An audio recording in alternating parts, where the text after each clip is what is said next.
casado, ¿no? Natural. Sí. ¿No? La incompatibilidad de caracteres, ¿no? Ay. Que tú seas una naca y una ignorante, bueno. ¿Naca? De la mosca, déjala que se cultive. Amigos, miren, a veces una carrera no empieza con un plan brillante, sino con un accidente, con una puerta medio abierta, con una tarde cualquiera. En el caso de Héctor Suárez, todo apunta a que así fue. La muerte no le tengo miedo. Estoy preparado para irme en el momento. Antes de convertirse en esa voz incómoda, afilada y genial que haría reír y pensar a medio país, era un joven de origen humilde que estudiaba arquitectura en el Poli, vivía en un cuartito con su abuela y su hermano, y todavía no imaginaba que el escenario iba a terminar jalándolo con una fuerza imposible de ignorar. Con la trayectoria que tengo, por decir la verdad, por haber hecho un programa, fue lo que fui arrastrando malestar entre mucha gente. Ese detalle importa mucho, porque su comedia no nació en una burbuja elegante ni en una escuela de chistes finos. Nació desde abajo, desde la observación del barrio, desde la necesidad de mirar bien a la gente y entender cómo habla, cómo se mueve, cómo sufre y cómo se defiende del mundo. Siempre hay un agresor y un agredido. Yo quiero pensar que me estoy dirigiendo a un público inteligente. El propio Héctor contó que llegó a la actuación casi por pura casualidad. Una joven española, novia de su hermano, lo invitó insistentemente a tomar clases con Carlos Ansira en la Academia Andrés Soler. Él fue como oyente, sin entrenamiento previo y sin la menor idea de que ahí se le iba a mover el piso. Pero algo pasó. Levantó la mano, pidió pasar al escenario, hizo unos ejercicios frente al grupo y terminó recibiendo aplausos. Otro clásico, me formo a la cola para saber qué es la comedia. Me voy a Televicentro. Ese momento, que en otra vida pudo haber quedado como una anécdota simpática, en la suya fue una especie de revelación. Al día siguiente, según recordó después, dejó la arquitectura y empezó una carrera que ya no se iba a detener. Parece simple, pero no lo fue. Lo que encontró ahí no era solo una vocación, era un lenguaje para decir lo que traía adentro. Asmagórica ira, tiemblo por el coraje. Derramo adrenalina por cada uno de mis poros. ¿La causa? ¿Cuál? Cancún. Digo, yo pensar ir a alguna de esas hermosas playas, descansar, relajarme. Digo, en el dulce farniente. ¿Y qué me encuentro? Un horrendo lugar en donde todo es yanqui. Suárez nació el 21 de octubre de 1938 en la Ciudad de México y arrancó profesionalmente en 1958 dentro del llamado Teatro Clásico dirigido por Ansira. Buscando la forma de salir del hoyo del barrio de Chocongo de la colonia obrera. Ahí se fogueó con textos exigentes y con un tipo de disciplina escénica que no tenía nada de superficial. No entró al oficio por el camino fácil. Antes de ser el gran satírico televisivo, pasó por una formación teatral seria, de esas que curten a un actor desde la raíz. Trabajó con obras y autores de peso, y ese entrenamiento se nota después en toda su carrera, incluso cuando interpretaba personajes populares y aparentemente desastrosos. Porque detrás del relajo había técnica, detrás de la risa había estructura, y detrás del personaje de barrio había un actor con oficio. Como bebés, bebé.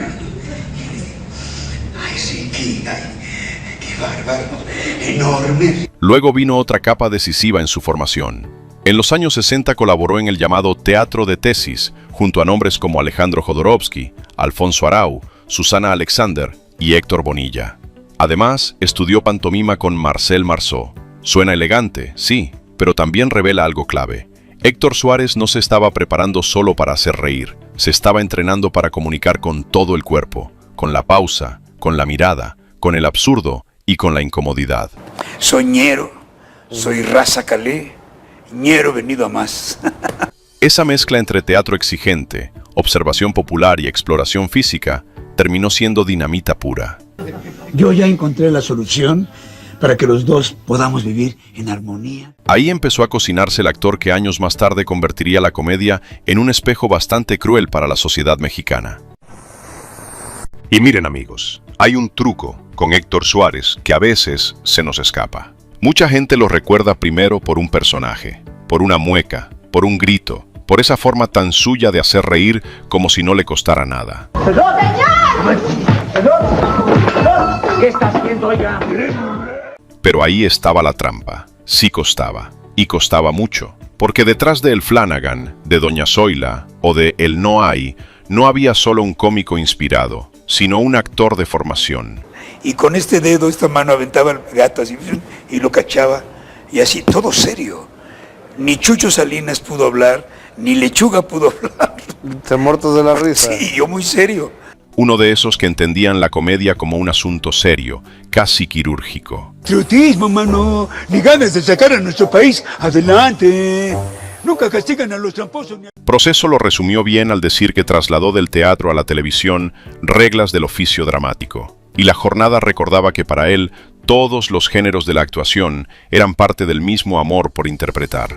Por eso en el cine nunca fue un hombre de una sola nota. Participó en más de 90 películas, y esa cifra no habla solo de cantidad, sino de una elasticidad rara. Podía entrar al humor popular, al retrato social, al costumbrismo feroz o a la caricatura con fondo amargo, sin perder verdad. En el Mil Usos, por ejemplo, no interpretó a un campesino migrante como quien hace una imitación fácil desde la ciudad.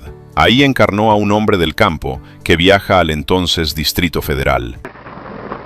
Son siempre 3.500, una buena feria. Voy por los pájaros. El propio Suárez contó que fue a Tlaxcala para conocer de cerca al personaje, porque no quería burlarse de él ni convertirlo en cliché. Quería dignidad. Y esa palabra, dignidad, cambia todo. Eso se siente en pantalla. Tránsito no era un muñeco para que el público se sintiera superior. Era un hombre empujado por el hambre, la necesidad y el absurdo de una ciudad que promete y muerde al mismo tiempo. Tal vez por eso el Mil Usos se quedó tan clavada en la memoria popular, porque debajo del humor había una herida reconocible. Junto en este mes y medio casi son 28,000 pesos. 28. 10, 11, 12. Ya. Y antes y después de esa película, Suárez siguió acumulando personajes que parecían venir de la calle, del mercado, de la oficina pública, del salón de baile, del camión, de la vecindad. No inventaba marcianos, inventaba mexicanos. O peor tantito, nos inventaba a nosotros. Que yo no te voy a esa cuerda baja con un demonio. ¡La carrera! ¡Me importa madre su carrera! En Mecánica Nacional pasó algo igual de importante, pero desde otro ángulo, como el de un gran retrato de personajes urbanos, cargado de ironía y humor mordaz. Un mural de conductas y emociones del México de principios de los 70. Ahí Suárez no solo actuó dentro de una película clave, ayudó a poblarla con esa humanidad chueca que él sabía detectar también, la del macho ridículo, la doble moral, la fanfarronería y la miseria moral disfrazada de fiesta. Luego vendrían reconocimientos muy claros de la industria, como las 3 diosas de plata para Trampas de Amor, En la cuerda del hambre y El Mil Usos. Pero fue en televisión donde terminó de afilar el cuchillo. En ¿Qué nos pasa?, convirtió el sketch en una especie de radiografía nacional. Ahí aparecieron el No hay, ese dependiente que jamás resuelve nada. Doña Zoila, manipuladora y dominante. El Flanagan, con su inolvidable Queremos rock. Y también el burócrata, que parecía haber nacido para mandar a todo mundo a la otra ventanilla. Está bien. ¿Qué quieres, señor? Traía una solicitud de queja. No eran personajes puestos para llenar media hora, eran miniaturas del país. Un país que se hacía bolas con la modernidad, con la autoridad, con la desigualdad y con sus propias ridiculeces. Sus personajes estaban hechos para señalar, para dar testimonio de lo que sucede y para exhibir a un gobierno corrupto. Y también dejó una frase que parece llave maestra para entender toda su carrera. La comedia, si no se hace en serio, no es comedia. ¿Con payasos? Sí sé que algunos políticos son payasos, ¿no? Ahí está el centro de Héctor Suárez. No usó la risa para escapar de la realidad. La usó para meter el dedo en la llaga sin pedir permiso. Por eso, ¿qué nos pasa? Dejó huella. Y por eso, más tarde, llevó ese filo a la cosa, ya fuera del molde cómodo. La risa le servía de disfraz, sí, pero debajo siempre venía el diagnóstico. Desde luego todo esto es trascendental, ¿no? Claro, amables por otro lado. Héctor Suárez era comediante, y nos quedamos cortos. Era un actor que entendió algo peligrosísimo, que un país puede soportar muchas cosas, menos verse retratado con demasiada precisión. Él lo hizo una y otra vez. Nos hizo reír, nos hizo reconocernos, y a veces, sin darnos cuenta, nos dejó esa incomodidad rara que aparece cuando la carcajada se apaga y uno piensa, caray, ¿y si todavía seguimos siendo ese país? Córtele ya, joven. ¿Ya acabó? Sí, señor. Amigos, hay una imagen que dice muchísimo sobre la vida amorosa de Héctor Suárez, y no tiene nada que ver con alfombras rojas ni con romances de revista. tiene que ver con una casa en Cocoyoc, Morelos, partida en dos después de un divorcio. De un lado, Josefina Pepita Gómez, del otro, Héctor. Y entre ambos, no una guerra, sino una forma rarísima y muy humana de seguir queriéndose. Porque sí, se separaron, pero no se borraron. Te extraño mucho, te pienso mucho, te sigo queriendo mucho. Él seguía visitándola, le llevaba flores, platicaban como amigos. Eso, en cualquier otra historia, huele a desastre doméstico. En la de ellos terminó pareciendo otra cosa, una especie de amor que cambió de forma, pero no desapareció. La historia con Pepita había empezado mucho antes, casi como empiezan las locuras bonitas, deprisa. Se casaron en 1965, después de apenas 3 meses de noviazgo, y juntos tuvieron a Héctor y Julieta Suárez Gómez. Lo que parecía un impulso terminó durando 36 años. En ese tramo fueron pareja, compañeros de vida y padres, y también atravesaron temporadas difíciles, incluidas las adicciones de Héctor, etapa en la que él mismo reconoció que Pepita fue un apoyo importante. Pero en 2001 llegó el divorcio. Y aquí hay un detalle importante para contar esta historia con honestidad. Ni Héctor ni Pepita quisieron explicar públicamente, con detalle, una sola causa definitiva de la ruptura. Y claro que dolió. No fue una separación limpia ni de postal. Héctor Suárez Gómez contó después que aquel divorcio abrió un conflicto familiar muy fuerte y que él y su padre dejaron de hablarse durante casi 4 años. Nos dejamos de hablar casi 4 años. He tomado partido, o sea, hubo un conflicto muy grande, porque además la gente cree... Dijo también que, aunque ya era un hombre adulto, la separación de sus padres le pegó durísimo. Eso vuelve todo más real, porque a veces se habla de estas familias como si fueran de mármol, como si estuvieran por encima del golpe, y no, también sangran, también se rompen. La diferencia es que, con el tiempo, encontraron una forma de reconstruirse sin fingir que nada había pasado. Pepita y Héctor pasaron de esposos a vecinos, de vecinos a cómplices serenos, y esa imagen de los dos viviendo uno detrás del otro terminó contando algo muy poco común, que se puede cerrar una historia sin convertirla en odio.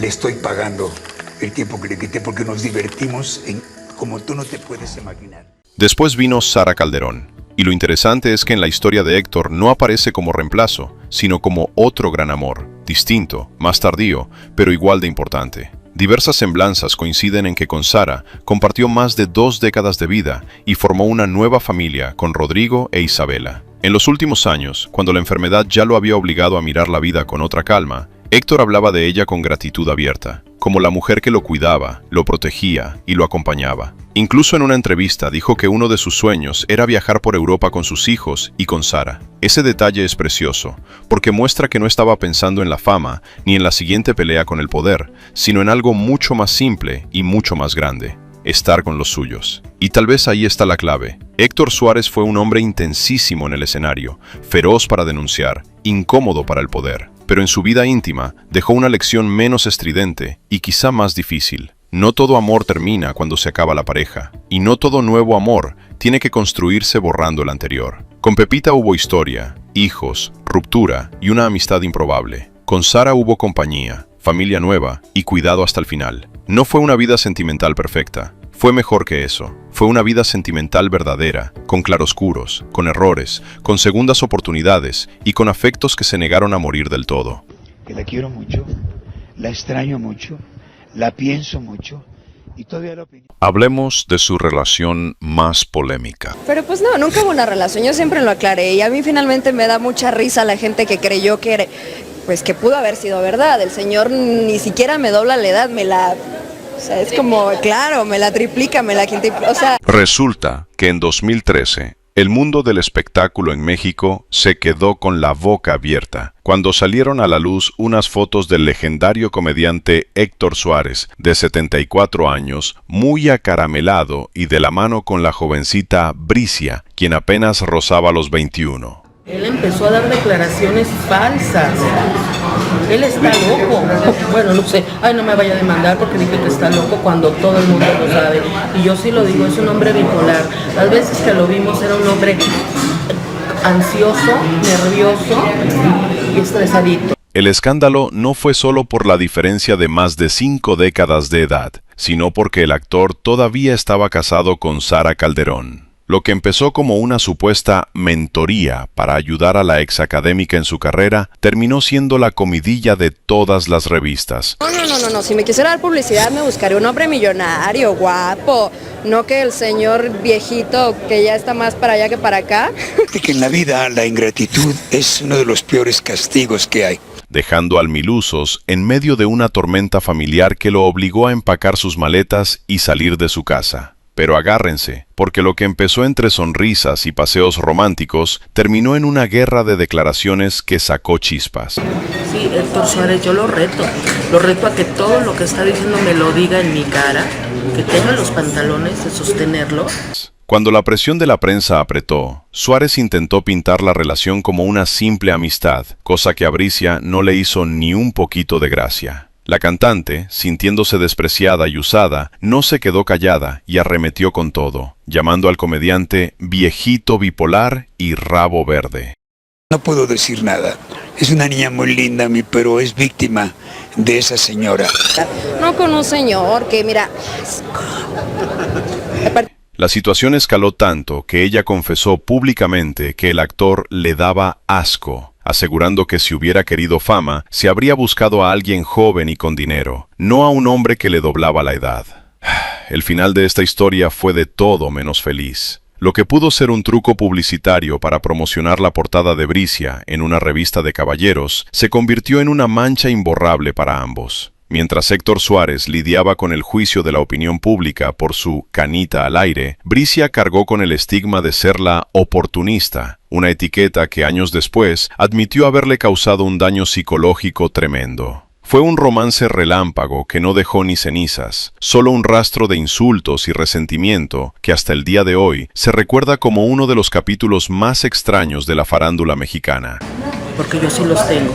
Yo soy mamá y soy papá. Y he tenido durante 22 años.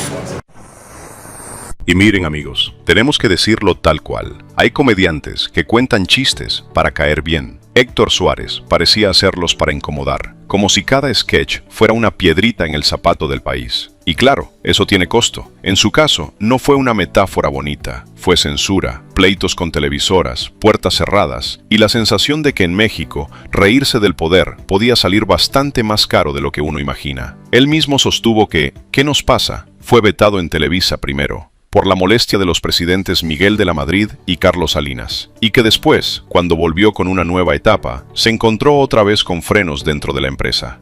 Quiero decirlo, me vetaron sus esbirros, sus sirvientes, sus lacayos. No era un artista domesticable, y ese, para ciertos sistemas, siempre es un problema. La cosa se volvió más visible en 2011, cuando regresó a Televisa con Iniciativa México. Ahí denunció que le mutilaron un sketch en el que criticaba a los diputados, que su trabajo era editado sin su consentimiento, y que los productores decidían qué podía ver el público y qué no. El pleito no se quedó en murmullos de pasillo, lo hizo público. Señaló a Carlos Loret de Mola y a Claudio X González por haber frenado la transmisión de aquella pieza, y después mandó una carta a Emilio Azcarra Gallán en la que habló de censura, falta de respeto a su trabajo y malos tratos laborales. Ese gesto dice mucho sobre Héctor Suárez. Cuando sentía que le querían bajar el volumen, él hablaba más fuerte. Y sin embargo, la historia con el poder no siempre fue lineal. Años después, el propio Suárez contó una anécdota que parece sacada de un guión suyo. Luego de un rumor sobre un supuesto insulto a Carlos Salinas de Gortari, terminó en Los Pinos. Y según su relato, el presidente lo recibió con cordialidad y le dijo algo brutalmente revelador, que su programa servía como válvula de escape para la rabia de la gente. Se arma un relajo terrible, Héctor Suárez se mete con el presidente.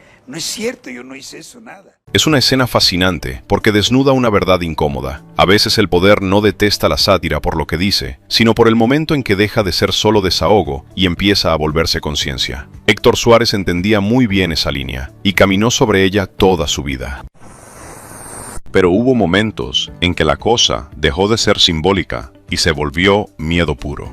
En 2017, después de difundir un video donde pedía la renuncia de Enrique Peña Nieto, denunció públicamente que fue amenazado por un hombre armado en un baño de una plaza comercial en Morelos. Contó que le pusieron un cohete en la nuca, que le mencionaron por su nombre a su esposa y a sus hijos, y que le exigieron dejar de hablar del gobierno. Luego dijo que vivía asustado y que acudiría a la Procuraduría. Siento una pistola en la nuca. Una amenaza terrible, verbal, violentísima. Ahí, amigos, ya no estamos hablando de censura elegante, ni de jalones entre celebridades y ejecutivos. Ahí hablamos del cuerpo, del terror, de ese instante en que un hombre que se pasó décadas usando la voz, descubre que también se la quieren arrancar por la fuerza. Pero sería muy cómodo contar esta historia como si Héctor Suárez solo hubiera peleado contra enemigos externos. No, también peleó contra su propia destrucción. Él mismo habló de sus años de alcoholismo, de lo mal que trató a su cuerpo, y en distintas entrevistas recordadas después, reconoció que las adicciones lo llevaron a lastimar a Pepita Gomis y a pedirle perdón. Esa parte pesa porque rompe el retrato del héroe impecable. El hombre que podía plantarse frente a presidentes, también tuvo que mirar de frente su propia ruina. Y quizá por eso su figura resulta más humana. No solo denunciaba la podredumbre pública, también conoció la privada. Su breve paso por la política partidista también terminó en desencanto. En 2015 apoyó al partido Encuentro Social porque creyó que representaba algo distinto. Incluso participó como imagen del partido durante la campaña. Aquí en Encuentro Social se luchará por desaparecer el fuero, que ha sido un pasaporte. Pero meses después renunció y ofreció disculpas públicas a quienes lo habían seguido. Más adelante explicó que se sintió engañado, que ahí encontró la misma gata revolcada y que no quería que la gente votara por simpatía, sino por convicción. Muchos años que sigue metida ahí. Me ofrecieron la diputación. Dije, ¿te ofrecieron cargos? Sí, todo. Es decir, hasta cuando se equivocó, su reacción fue más Suárez que nunca. No maquilló la metida de pata, la exhibió. Y en estos tiempos, eso ya casi parece ciencia ficción. Visto así, sus polémicas no fueron un desfile de escándalos vacíos. Fueron el rastro de un hombre que se negó a portarse bien, cuando portarse bien significaba quedarse callado. A veces pagó con trabajo, a veces con miedo, a veces con daño a la gente que quería. Pero siguió. Tal vez por eso Héctor Suárez sigue pesando tanto, porque no convirtió la comedia en refugio, sino en trinchera. Y una trinchera, ya se sabe, nunca sale barata. Carencia muy fuerte, y a veces las carencias las llenas con cosas equivocadas. También se habló de una amistad entre Héctor Suárez y Luisito Rey, el controvertido padre de Luis Miguel. Ese vínculo, real o supuesto, no tardó en alimentar las especulaciones. ¿Qué tanto sabía Héctor de lo que ocurría en la vida del Sol de México? ¿Tenía alguna cercanía con él? El propio Héctor se encargó de apagar el fuego y desmintió públicamente cualquier relación especial. Pero en voz baja, quienes lo conocían contaban otra historia, que Suárez sabía, o al menos intuía, qué había hecho Luisito Rey con Marcela Basteri, la madre de Luis Miguel. Nadie lo confirmó, nadie lo negó del todo. Y así, entre silencios y medias palabras, ese capítulo quedó sepultado como uno de los misterios más grandes que rodearon la vida de Héctor Suárez. ¿Cómo se llevaban ellos? Como niños, muy bien y todo. A mí el que no me caía bien era su papá. Miren, en sus últimos meses, Héctor Suárez no estaba retirado del mundo ni instalado en la resignación. Al contrario, seguía pensando en volver a la televisión con Ahí va el golpe, un proyecto nuevo con humor y denuncia social que todavía se estaba armando en 2020. Su hermano Gustavo dijo después que seguían trabajando en eso. Incluso se contó que ya había planes para arrancar grabaciones en junio de ese año. O sea, Héctor seguía siendo Héctor. Con menos fuerza en el cuerpo, sí, pero con la cabeza todavía queriendo incomodar al país. La batalla grande había comenzado mucho antes. El 4 de septiembre de 2015, según contó su hijo Héctor Suárez Gomis, recibió la llamada más dolorosa de su vida. Su padre le dijo que tenía cáncer de vejiga. Desde ahí empezó un camino largo, terco y agotador. Hubo quimioterapias, más de 10 operaciones y complicaciones serias, pero también una obstinación que parece muy de Suárez. Durante buena parte del tratamiento no quiso dejar de trabajar. La muerte no le tengo miedo.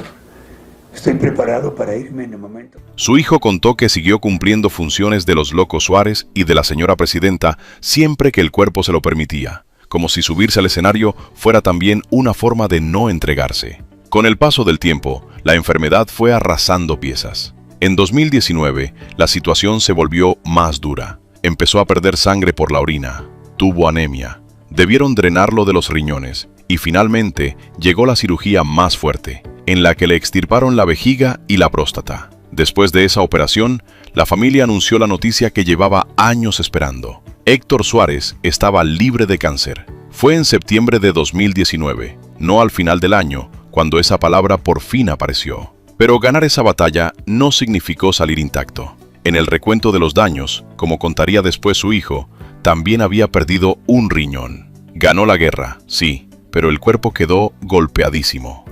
Perdóname, mi amor. Me descuidé. Te traté mal.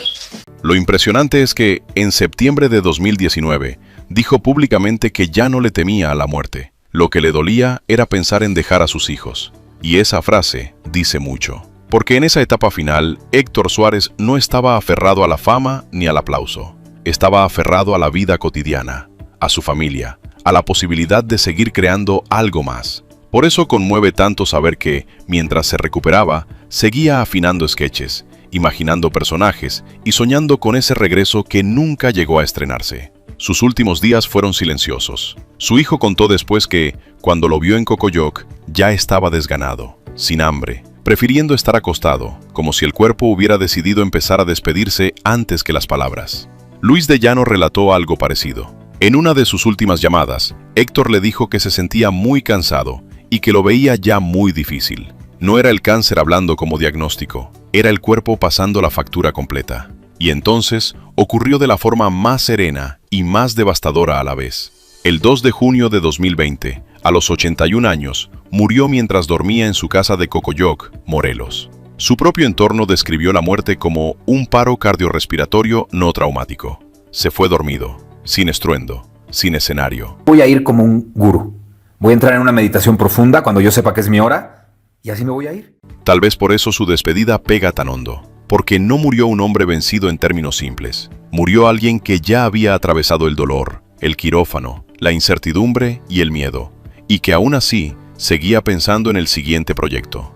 Al final, detrás del satírico feroz, del actor inmenso y del hombre que hizo de la comedia una trinchera, quedaba eso. Una familia alrededor de una cama, un silencio en una casa de Morelos y la sensación de que el país se había quedado, de pronto, sin una de esas voces que no saben callarse ni cuando ya están exhaustas. Si este video te tocó, no olvides dejarme tus comentarios, regalarme un like y compártelo con tus conocidos. Y sobre todo, suscríbete para estar al tanto de todo lo que aquí, en Tutoriales Gerberín, contamos como nadie más lo hace. Hasta pronto.